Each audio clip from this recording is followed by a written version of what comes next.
Hello everyone. आज अपन लोग start करेंगे ओवरहेड कॉस्टिंग में। पिछली लेक्चर में अपन लोग ने पढ़ा था कि ओवरहेड की समरी, ओवरहेड में क्या होता है, स्टेप पढ़ी थी। और स्टेप पढ़ने के बाद अपन लोग दो चीज़ पढ़े थे पिछली क्लास में, एक अपॉर्शनमेंट और एक रीअपॉर्शनमेंट। आज उसके आगे बढ़ते हैं। अब ध्यान से पहले एक बात सुनो, आगे बढ़ने से पहले कल एक जो क्वेश्चन अपन ने किया था, उस क्वेश्चन के अंदर सारे खर्चे जो थे अपन ने सबसे पहले अपोर्शन किए। ये अपोर्शन किए सारे खर्चे, 2000 को बांटा, 1200 को बांटा, ये कल अपन ने समझ लिया था। अपोर्शन करने के बाद जो सर्विस डिपार्टमेंट डी था, इसको जो खर्चा मिला ये रहा, इसको जो खर्चा मिला टोटल ये रहा टोटल। और ये सर्विस डिपार्टमेंट डी पे आए 1080, एक ही डिपार्टमेंट था डी। इसको जो खर्चा मिला डी को, वो खर्चा अपन ने किस में बांट दिया, ए बी सी में दोबारा बांट दिया। रीअपोर्शन बोलते हैं इसको। ऊपर जो भी हुआ वो अपॉर्शनमेंट, और नीचे ये जो हुआ ये वाला पोर्शन, ये इसे रीअपोर्शनमेंट बोलते हैं। अपॉर्शनमेंट का दूसरा नाम होता है प्राइमरी, अपॉर्शनमेंट का दूसरा नाम होता है प्राइमरी डिस्ट्रीब्यूशन, और रीअपोर्शनमेंट का दूसरा नाम होता है सेकेंडरी डिस्ट्रीब्यूशन। ये जो प्राइमरी है ना, ये प्राइमरी डिस्ट्रीब्यूशन है ऊपर, और रीअपोर्शनमेंट का दूसरा नाम होता है सेकेंडरी डिस्ट्रीब्यूशन। ठीक है। अब इसके बाद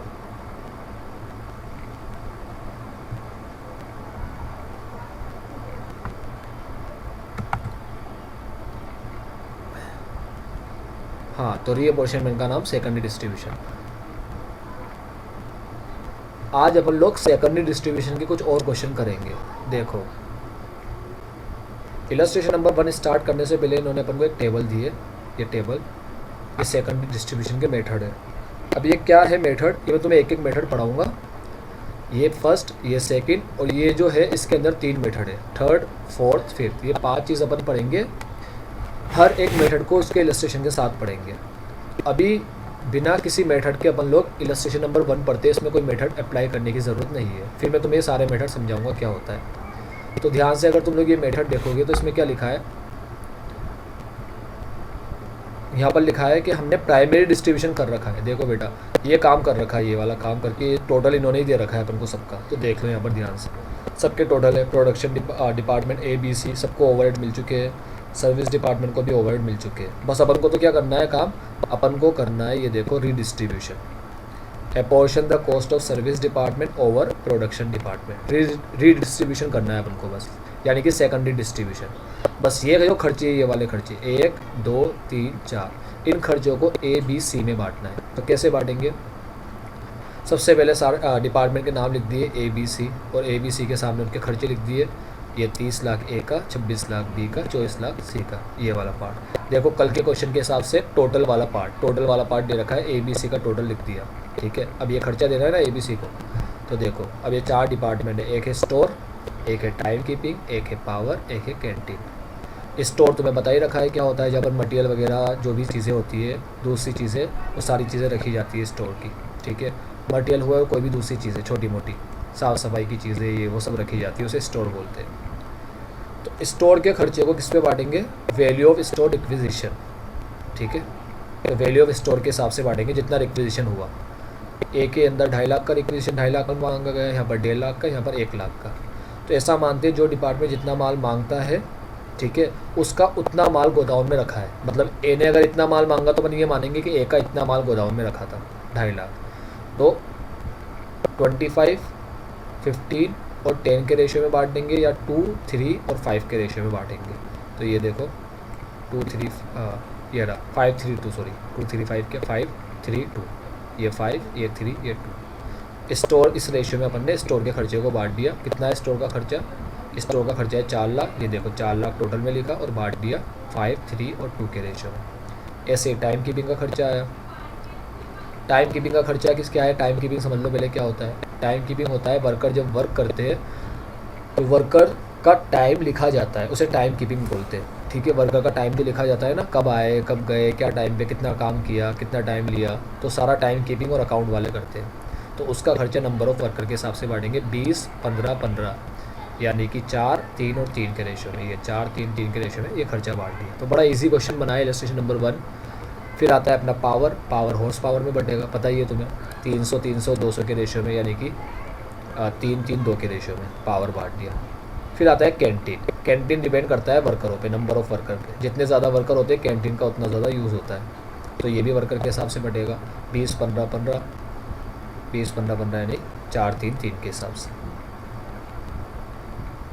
तो ये खर्चे को बांटने के बाद ये रीअपोर्शनमेंट हुआ। बांटने के बाद ए का टोटल 34 लाख 34 लाख 20,000, ये 29 लाख और 26 लाख 40,000 ये खर्चा आया। अब यहाँ पर क्या किया अपन ने, देखो यहाँ पर अब समझना ध्यान से, ये जो क्वेश्चन किया यहाँ पर अपन ने डायरेक्ट रीडिस्ट्रीब्यूशन मेथड का यूज़ किया। डायरेक्ट रीडिस्ट्रीब्यूशन का मेथड का मतलब होता है कैंटीन वाले ने, देखो जितने भी सर्विस डिपार्टमेंट है 4 डिपार्टमेंट है, तो स्टोर के अंदर भी कुछ पर्सन काम करते होंगे, टाइम कीपिंग के अंदर भी कुछ पर्सन करते होंगे, पावर के अंदर भी कुछ पर्सन काम करते होंगे। पावर डिपार्टमेंट अपने आप तो चलता नहीं होगा, कैंटीन में वर्करों को खाना खिलाने के लिए भी कुछ पर्सन होंगे, कुछ वर्कर होंगे। तो वर्करों को खाना खिलाने के लिए भी, कैंटीन में खाना बनाने के लिए, खिलाने के लिए भी वर्कर होंगे।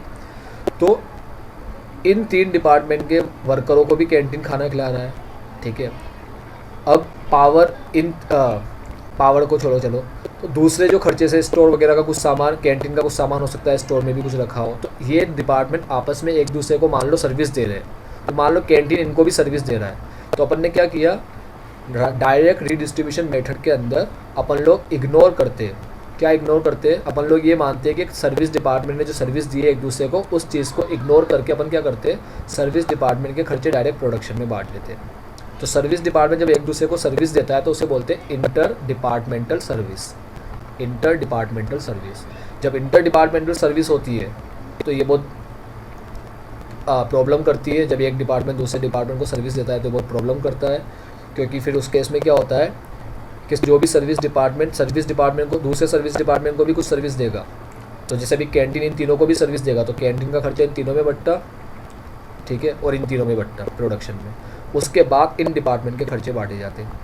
तो अभी ध्यान से सुनना, पहले तो तुम लोग को ये क्वेश्चन मैंने इसलिए समझा दिया ताकि कोई कन्फ्यूज़न ना आए। अब मेन बात सिर्फ ये सुन लो कि जो मेथड अभी अपन ने पढ़ा डायरेक्ट डिस्ट्रीब्यूशन वाला, उसके अंदर अपन ये मानते हैं, क्या मानते हैं कि ये लोग आपस में एक दूसरे को सर्विस नहीं देते, ऐसा मानते हैं हमेशा।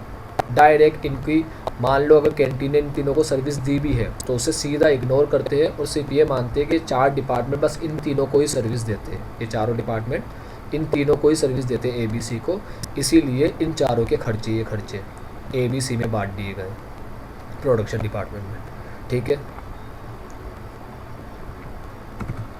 आगे का और करेंगे अपन, इसके आगे का पार्ट, ठीक है।